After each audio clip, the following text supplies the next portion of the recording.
চাষে যেন উদ্বুদ্ধ হয়, যারা সারা বছর ভালো করলো তাদেরকে একটু সম্মাননা দেওয়া, এবং বাকি যারা আসবেন তাদেরকেও আমরা এনকারেজ করা, যেন মাছ চাষে বেশি পরিমাণ আগ্রহী হয় সবাই ভালো করে। এই জন্যই কিন্তু একটা বিশেষ দিনে এই জিনিসটাকে স্মরণ করা হয়। তো আজকেও যে প্রতিপাদ্য আপনারা মাছ চাষে এগিয়ে আসবেন সবাই, সেই আশা দেখবার। চাঁদপুর যেহেতু আমরা গ্রেটার চাঁদপুর, কিন্তু মাছ শব্দটা চলেই আসে। ইলিশের বাইরেও যে আরো বিভিন্ন মাছগুলো আছে, আমাদের দেশি মাছ, ফিশারিজ অফিসার আছেন, আমি বলবো যে আমাদের দেশীয় মাছগুলো যেন সংরক্ষণ করার সুযোগ থাকে, কারণ দেশীয় মাছ কিন্তু আস্তে আস্তে হারিয়ে যাচ্ছে আমাদের মধ্যে থেকে।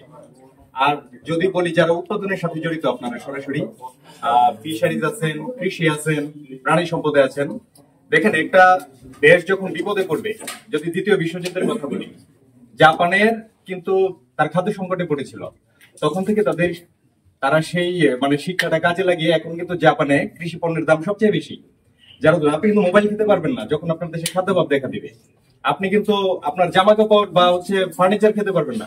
আপনাকে একদম মৌলিক উৎপাদনের সাথে যারা জড়িত, যেমন ডাল, ভাত, মাছ, মাংস, ডিম, দুধ, এগুলো আপনার লাগবেই। সো যারা উৎপাদনের সাথে জড়িত তাদেরকে আমরা বেশি বেশি এনকারেজ করি এবং আমরা উৎপাদন বাড়াই নিয়ে যাই। আমাদের সারা পৃথিবীর মধ্যে ছড়াই ছিটায় যারা আছেন সবাই যদি চলেও আসেন, আমরা যদি উৎপাদন ঠিক রাখতে পারি, আমরা কিন্তু কখনো বিপদে পড়বো না। অন্যথায় আমাদের কিন্তু অস্তিত্ব হারানোর আশঙ্কা থাকে। সবাইকে ধন্যবাদ আসার জন্য, এত সুন্দর একটা প্রোগ্রাম আয়োজন করার জন্য আয়োজক বৃন্দকেও ধন্যবাদ। ধন্যবাদ সবাইকে।